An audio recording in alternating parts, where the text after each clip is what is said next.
Meron tayong update muli regarding sa ating monitor si Typhoon Tino with international name na Kalmegi at sa tropical depression sa labas ng ating Philippine Area of Responsibility na tatawagin nating Bagyong Uwan.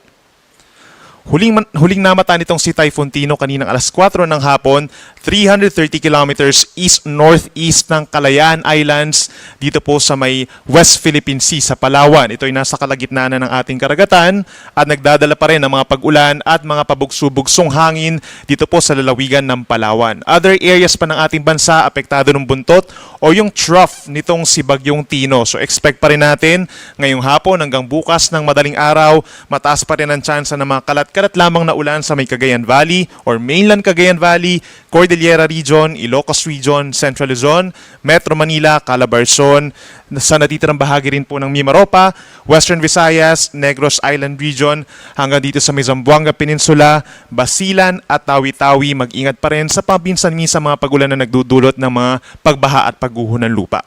Habang natitirang bahagi naman ng Visayas, Mindanao, and Bicol Region, asahan lamang yung mga isolated thunderstorms but generally, fair weather conditions tayo overnight.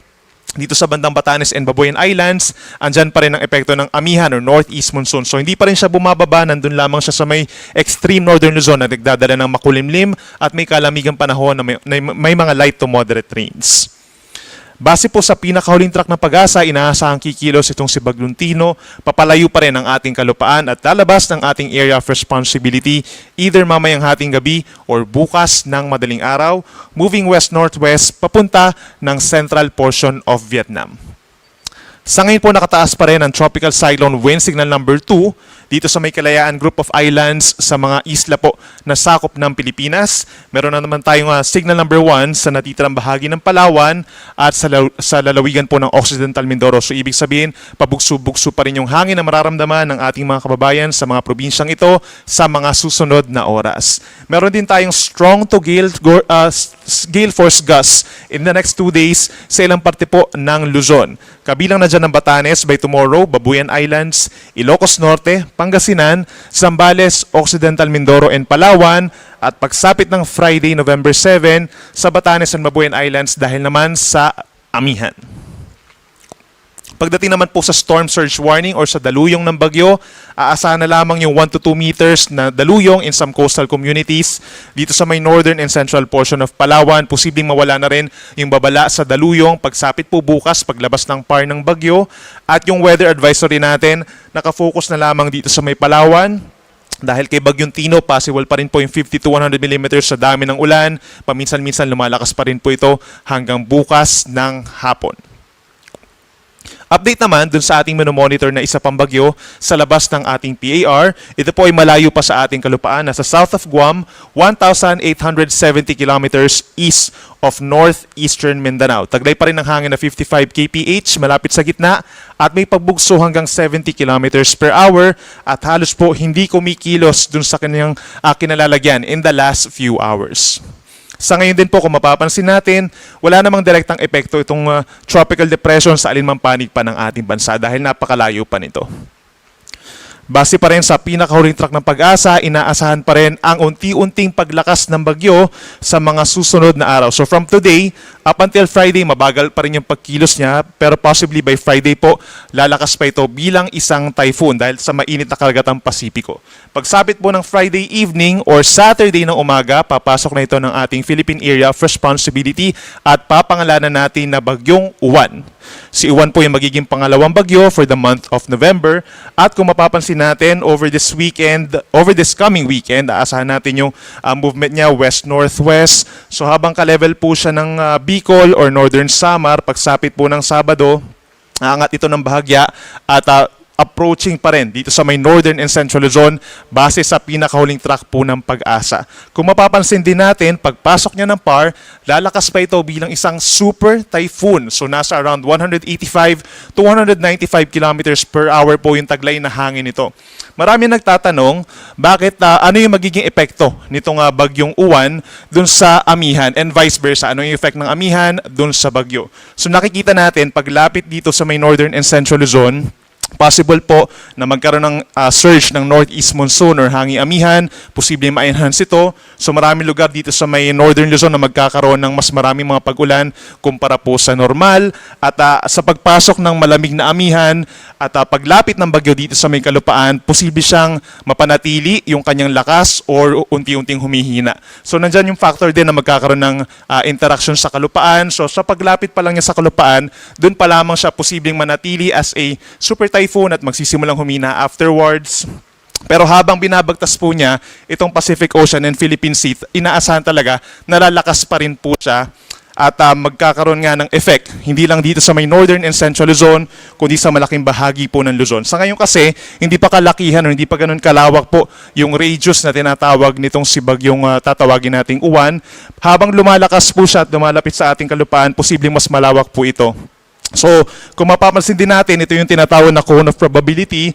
Hindi po ito yung lawak po ng bagyo, no? So, yung sa cone of probability, doon pa rin posibleng magkaroon yung lokasyon, or doon pa rin posibleng mapunta yung lokasyon ng bagyong Uwan. So, posibleng umakyat pa ito ng bahagya, given this cone of probability, going towards Batanes and Babuyan Islands. Then, possible din na mas mababa yung track nito, kumpara sa pinapakita natin sa ngayon. So, as early as Sunday evening or afternoon or evening, posibleng magkaroon ng interaction or effect na dito sa may parting Eastern Visayas and Bicol region. So, the best thing to do po is lagi magantabay sa ating mga updates kasi from time to time naman po ay naglalabas tayo ng panibagong track regarding dito sa tatawagin nating si Bagyong Uwan. By tomorrow and even in the next 2 to 3 days, ito na po yung time para maghanda po tayo dito sa parating na ating bagyo dahil aasahan naman ng generally fair weather conditions sa malaking bahagi ng ating bansa. Pinakang uulanin po bukas ang Batanes and Babuyan Group of Islands dahil pa rin yan sa malamig na northeast monsoon or amihan at yung trough nitong si Bagyong Tino nagdadala pa rin ng kalat-kalat na ulan and thunderstorms sa may Occidental Mindoro. But other areas of Luzon including Metro Manila, improved weather conditions, so ibig sabihin mas mababawasan na yung mga pag-ulan, generally bahagyang maulap at madalas na nagpapakita naman ng araw, pero sasamahan pa rin yan ng mga thunderstorms, lalo na po sa dakong hapon hanggang gabi. For Metro Manila, temperatura 25 to 32 degrees, gayon din sa Maylawag hanggang 32 degrees, and Legazpi, and for Baguio naman po 17 to 24 degrees Celsius. Sa ating mga kababayan sa Palawan, asahan pa rin po ang makulimlim na panahon at mataas sa tsansa ng ulan dahil kay Bagyong Tino, yung trough po nito. Kahit nakalabas na ng PAR, meron pa rin mga light to moderate rains pero hindi na siya katulad ng mga pag-ulan nitong nagdaang 2 araw. For Visayas, umaga pa lamang may tsansa na ng pag-ulan sa may Western Visayas and Negros Island region. Bahagyang epekto na rin ng trough. But the rest of Visayas or most of Visayas actually is partly cloudy to cloudy skies pa rin. Pinakamaaraw sa may eastern portions and even itong central Visayas, itong mga lugar po na nadaanan at naapektuhan itong si Bagyong Tino. May time po para makarecover tayo pero possible pa rin yung mga pulupulong pag-ulan na nagdudulot pa rin ng mga paminsan-minsan mga pagbaha. At dito sa bandang Mindanao, pinakang uulanin po bukas ang Zamboanga Peninsula, Basilan and Tawi-Tawi, kalat-kalat ang mga ulan and thunderstorms sa umaga hanggang sa hapon. And then the rest of Mindanao, partly cloudy to cloudy rin. Magiging maaraw naman in many areas of eastern and central portions of Mindanao. Sa hapon, mga isolated lamang din na ulan at mga thunderstorms. Meron po tayong gale warning sa ngayon pero dito na lamang sa may Kalayaan Group of Islands hanggang 5 meters po, no? At aasahan pa rin na hanggang 4 meters naman dito sa ilang bahagi pa po, ilang baybayin pa ng West Philippine Sea at extreme northern Luzon. Medyo mataas po yung 4 meters. Higit sa isang palapag ng gusali, equivalent po yan ng mga pag-alon. Habang natitirang baybayin ng ating bansa, nasa 1 hanggang 2 metro yung taas ng mga pag-alon. Tumataas ng mga 2.5 metro kapag nagkakaroon tayo ng mga thunderstorms. At para naman sa ating weather outlook pa o yung magiging lagay ng panahon, simula Friday hanggang sa Linggo, Friday and Saturday, masasabi natin na safe pa rin naman, no? Generally fair weather conditions pa rin or bahagyang maulap hanggang maulap ang kalangitan in many areas. Nagkakaroon ng mga pag-ulan pero hindi pa naman ganun kadadalas at mga saglit lamang po ito, no? Sa Luzon, expect pa rin natin partly cloudy to cloudy skies, may kainitan sa tanghali.